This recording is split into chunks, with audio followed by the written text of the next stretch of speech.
In this episode, I traveled to Can Tho, Vietnam, to explore one of the world's greatest rivers, the Mekong.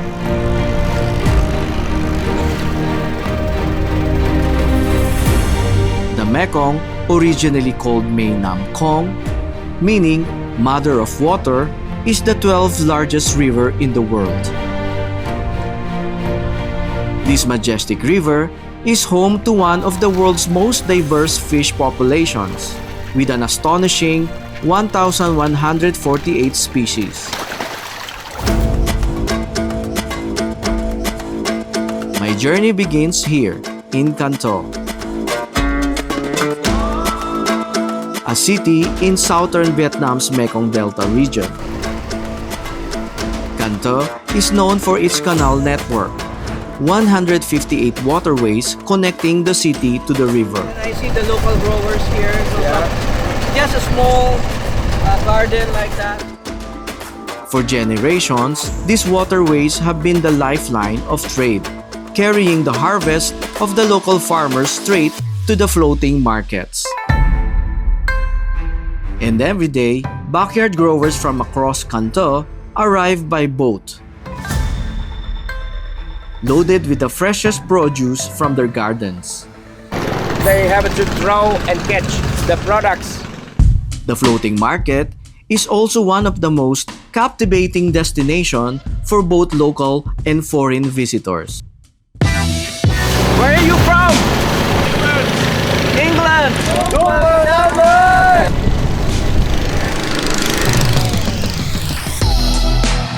This is not a tour.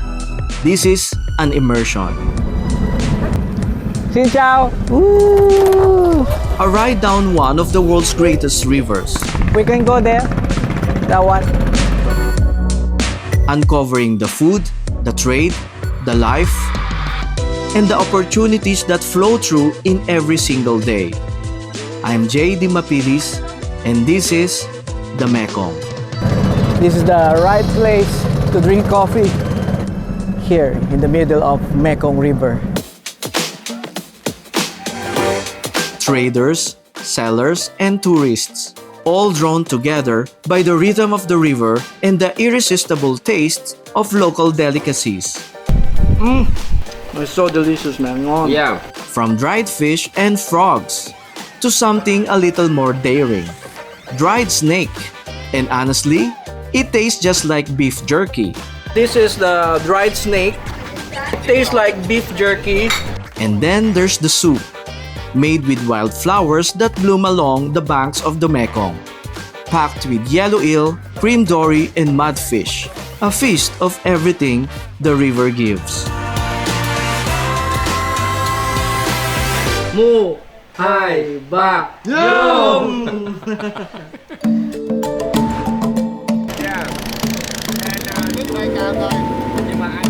We also visited a floating fish farm, protecting an endangered monster fish of the Mekong, and came face to face with the legendary jumping fish. And yes, I was targeted by an archer fish. It shoots high-pressure water straight at you, like a water gun aimed directly at your face. Sometimes goes straight into your face.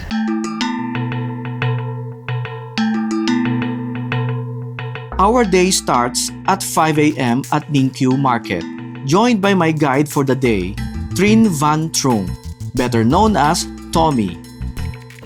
I didn't want a tourist package. Tommy, Trinh Van Trung, is a local guide who knows this river like his own backyard. He's my man on the ground today.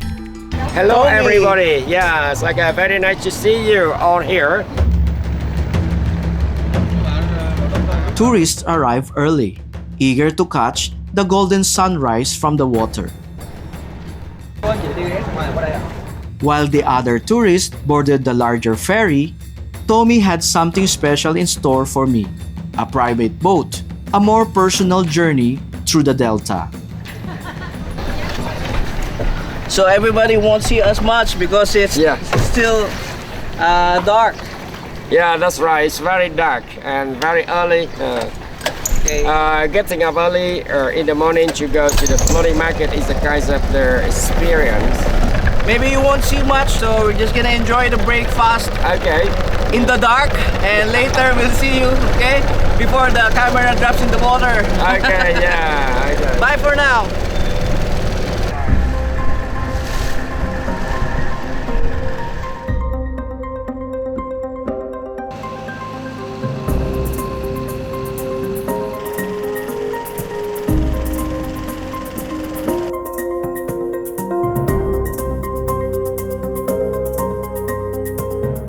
It's about 650-meter wide. Yeah. And you know, it's about 10 to 12 meter deep. This is a small river connected to Mekong Delta. That's right. For breakfast, Tommy and I are having durian noodle, a homemade dish sold by a local vendor at Ningqiu Market. With the coconut. Oh, okay. Yeah. It is one of their very popular junk food. Is it good for breakfast? Yeah, yeah.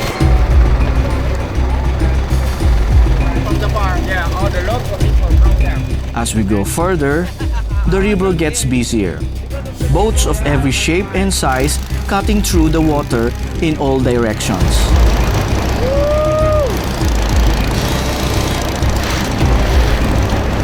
All the business people know them.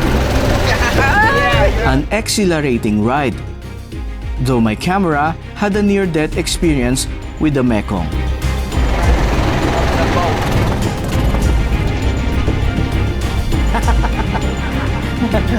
Almost dropped. My goodness, my heart dropped.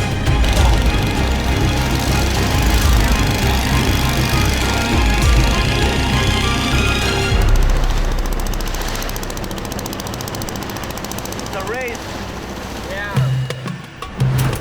This is Kairang Floating Market, one of the last places in the world where farmers still come to sell and trade, directly from their boats. No supermarket, no middleman, no fixed price. Sometimes cash, sometimes no cash at all. Just farmer to farmer, produce for produce.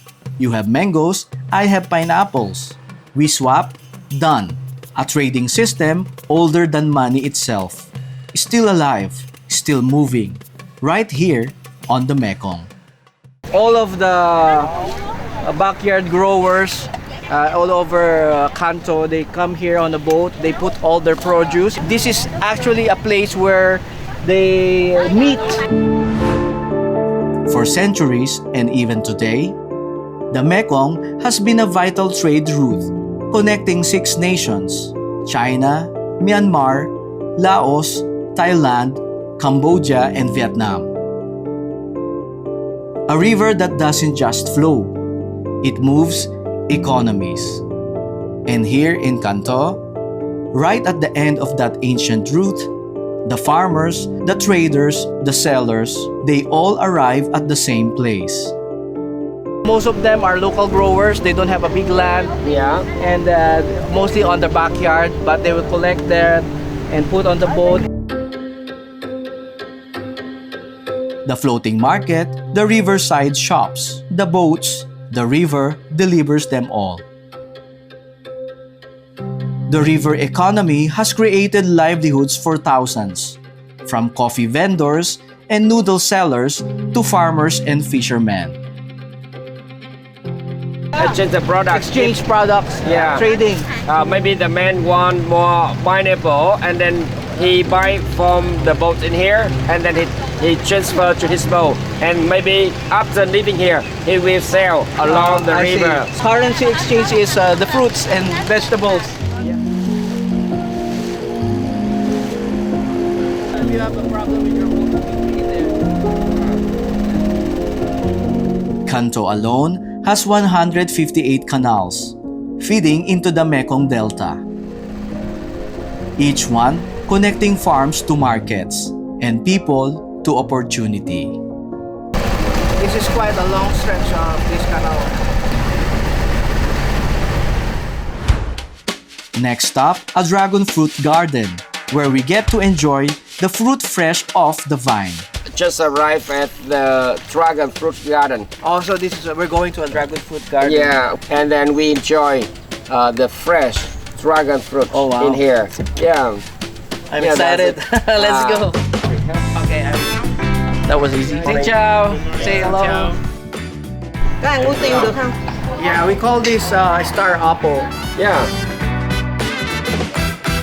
What are the types of dragon fruit here? The first one is the red like this. Yeah. And the other one is the yellow. Two varieties here, red skin and golden dragon fruit. Inside, the flesh comes in white or deep pink. Two different kinds of color inside too. I see. The first one is white. White. And the second one is a pink or red. Yeah. Yeah, a little dark pink. Which is this one? Yeah, that's one. Look at those colors. Rich, vivid, and absolutely fresh.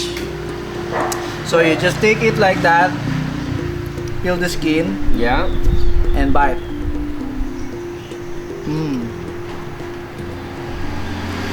What? I love your job, man. Yeah. Every day you get to do this. Yeah, I do this. Show people around and enjoy the fruit That's every day. right. Till the next place we're gonna visit, I'm gonna bite this for you. Ngon. Yeah, yeah.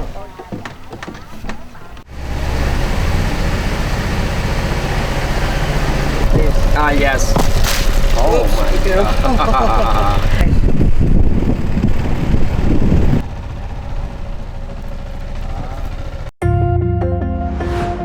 The Mekong is one of the most productive fisheries in the world. And here in Can Tho, over 1,000 floating fish farms line the river. They carry a wide variety of processed dried fish and local produce. And I get to try all of them. So this is another Mekong fish. They dried it up Yes? and it's ready to eat. What's the name of this fish? Kalok. Kalok. Vietnamese. And I want you to try this one. It's so good. Oh. It's not fishy. So this one is there's no fish like this. They just made it like this. So it's composed of maybe around more than 20. 10, around 20. Yeah? It's a Yeah. lot of small Yeah. fish, and they dried it up like this with some flavoring, And then they fry them and then cut fry them. it. It becomes like this, crunchy, Yeah. and dip it to your sauce and Enjoy. enjoy. You can see different tastes. Ngon. Yeah. It's really good. Aside from dried fish, they also have dried frog that they called the dancing lady. It resembles a standing dancing lady and a popular delicacy at Can Tho, south of Vietnam. Dip it, Yeah. dance a bit, Yeah. and eat. Crunchy. Yeah. If And, you tell me that it's frog, I wouldn't even know. no. I can't tell at all because it's so crunchy. I also tried one of the more adventurous snacks, dried snake. And honestly, it tastes exactly like beef jerky. Wow, it's good. Very delicious. You know. Wow, it's chewy. Yeah. It's like beef jerky, Yeah. but it's actually snake. Hey Tommy, what are you doing? Yeah, it's here. Oh my goodness! Yeah. Yeah. That is very funny. You want to know the Vietnamese size? We're holding it right now. And I also tried their locally brewed coconut wine. And let me tell you, it burned all the way from my throat down to my stomach. Made in Vietnam. It says 29% alcohol. Yeah. My goodness. Yo, người ta mới nhậu một lần. Okay, yo, 1, 2, 3, yo. Yo. Very strong. That's right. 29%. My goodness.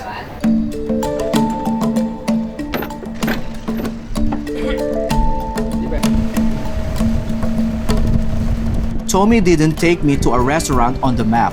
He took me somewhere most tourists never get to see. A river island. Off the beaten path, out of the way, not in any itinerary.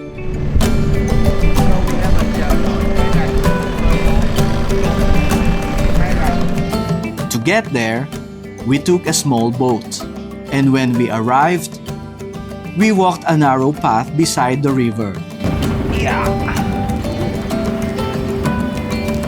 It's a nice place. Yeah. Wildflowers growing on both sides, water lilies, banana blossoms, sesbania blooms, the kind of place you immediately want to reach for your drone.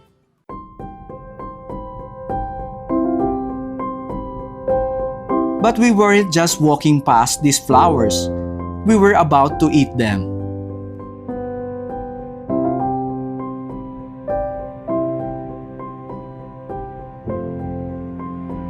The trillion. Oh wow. Yeah, they have the fruit, okay, not in the right season. But you can see some durian in here. So which way? Yeah, this way. All right. So this is traditional. Yeah, traditional. What's the name again? Lẩu mắm. Lẩu that means hot pot. Lao means hot pot. The mắm here from different kinds of the Mekong fish. So they fermented the fish. Yeah. Lau Mam, a fermented fish hot pot. Born right here in the Mekong Delta, one of Vietnam's most celebrated dishes. And the flowers you just saw growing by the river, they go straight into the pot. Water lily stems, banana blossoms, sesbania flowers, bitter herbs, fern shoots, river greens forage from the banks and fields around us. Not just petals, stems, leaves, blossoms, every part of the flower has a purpose in this dish. The goats really like them. Này, This is pumpkin. bông bí, Pumpkin, flower. yeah, guys have the bông bí. pumpkin. Yeah. Yeah. Này là bông bí. Bông bí. Đúng rồi. Yeah. Packed with Mekong fish, cream dory, catfish, yellow eel, and shrimp. Broth made from fermented fish paste, coconut water, and lemongrass. A dish that smells like the river and tastes like someone's grandmother made it just for you. Hyacinth. Hyacinth. Yeah, hyacinth. We saw in the river. river. Yeah. Can eat that? Yeah. Oh, wow. Yeah. That is the banana flower. Oh yeah, I know Yeah, that. you know that one. And this one. Nó xong có cái nước mắm. Yeah. We have to use this. It needs Put to be inside. cooked. Everything put inside. Yeah. That means you can cook your lunch. Before the meal, as a thank you, I decided to sing Si Ting, a Vietnamese song born right here in the Mekong Delta. That somehow ended up on every phone in Asia. I wanted to see if Auntie would approve. It say like this, that means good. If not, take the food back. Jai put em gặp anh là em biết em si tình. Dạ. Tình tăng tình tăng tình tình. Second time. Tăng tăng tăng. Chị ba hiểu không? Jai put em gặp anh là em biết em si tình. Because đẹp. Đẹp. Đẹp. Oh. Nếu mà hay là hai ngón tay lên ạ. To the camera. And heart. Come on. So this dish is on the south side. Okay, I want you to try this kind of traditional fish. What's the name of this fish? You can see the eel.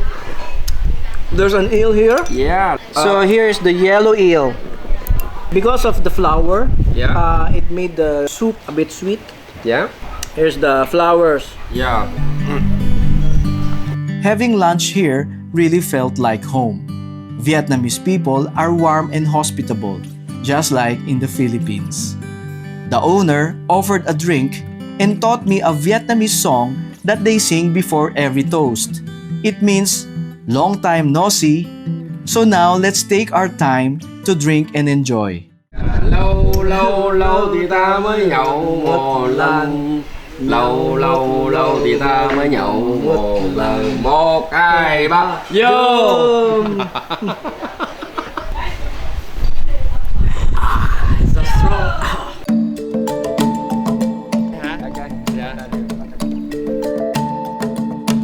10 minutes from the restaurant in the hidden island, another surprise. Tommy never runs out of them.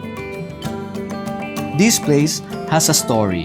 A farmer, a fish farm, an accidental discovery that changed everything. One day, he noticed something. His snakeheads were jumping, not escaping, just jumping. And he thought, what if I could train them? Since they were fingerlings, he conditioned them to a sound. Sound, okay? And you can see the sound appeal the fish. Okay. Okay, right. Okay. 1, 2, 3. A rhythm, a signal, and they learned. Catching food like they were born for it. What happened next? He didn't plan. People started coming to watch. Then more people, then tourists. Then it ended up on every Can Tho must-see list. Okay, so you say 1, 2, 1, 2, 3. throw higher. Yeah. Okay, 1, 2, 3, higher. Whoa! A fish farm became a landmark. A farmer became a trainer. And his snakeheads that could have been someone's dinner became the main attraction. These fish will never see a frying pan. They have a better job now. 1, 2, 3. Yeah, big fish. Oh wow, that's big. Yeah. Oh wow.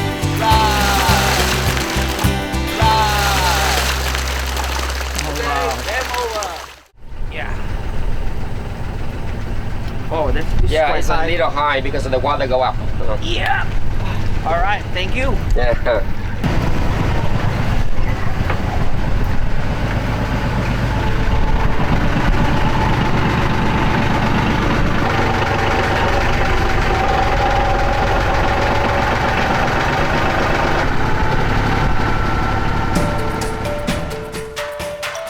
In Vietnam, there are over 1,000 floating fish farms.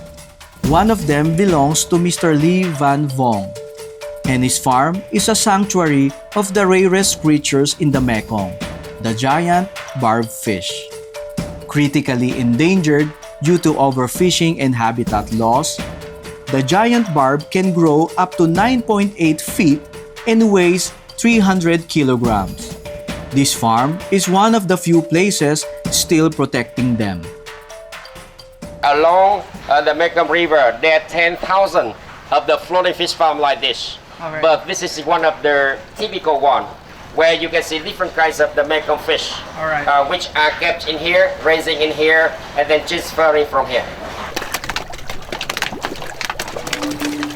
This farm also breeds the clown knife fish, a prized delicacy in Vietnam that makes a clapping sound during feeding time. You just feed it like this, and say you're gonna jump.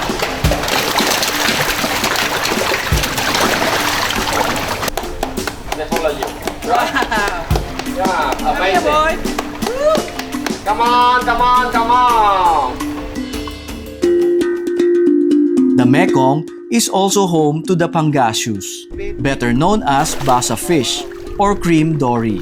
Vietnam is one of the world's top exporters, shipping to the US, Europe, and beyond.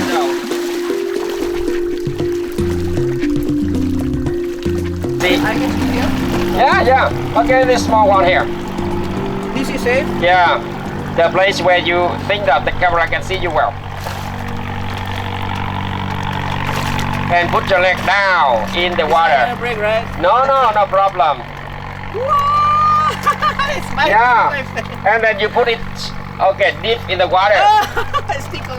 Yeah, put it down in the. Oh my goodness. They're sucking my toes. Yeah, that's right. They're sucking the toe and the feet, and even the boom.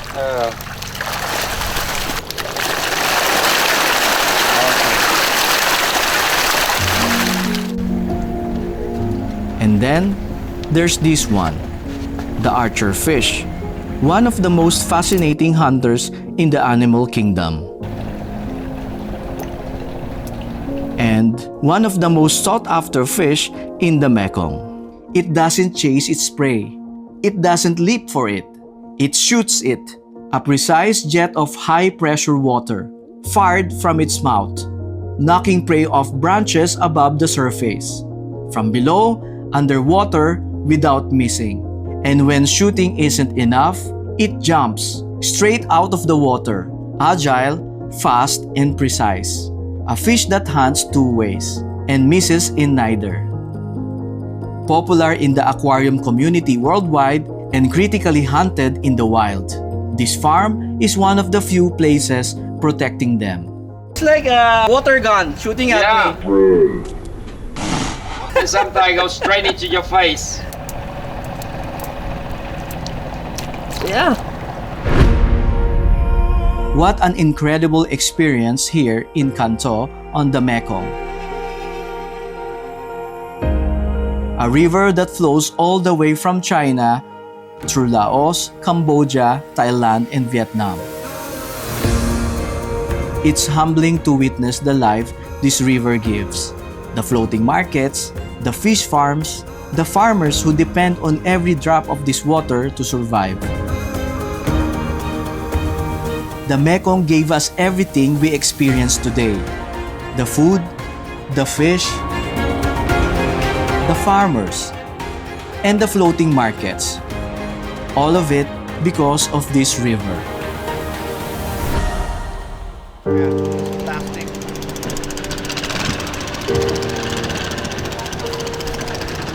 Có cái kéo á, chị tên gì ha?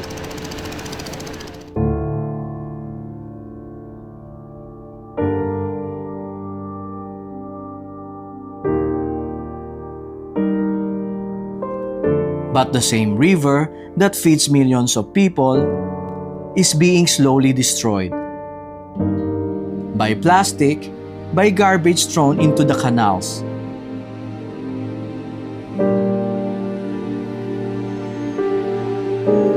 By farm waste, by untreated water draining from our cities.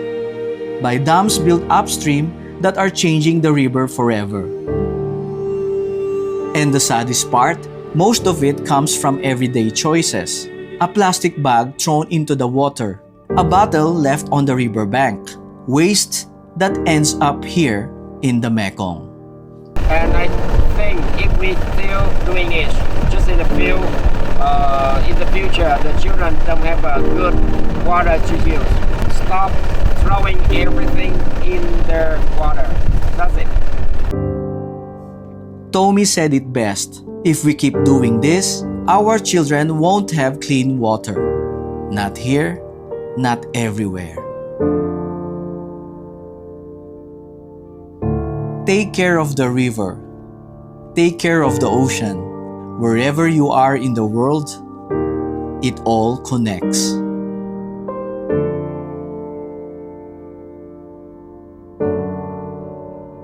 Traveling this river, I realized something. The Mekong has been giving for centuries. To civilizations, to farmers, to traders, to families, to the world. Long before any of us were here. And now, it's our turn. Not just to take from it, but to protect it.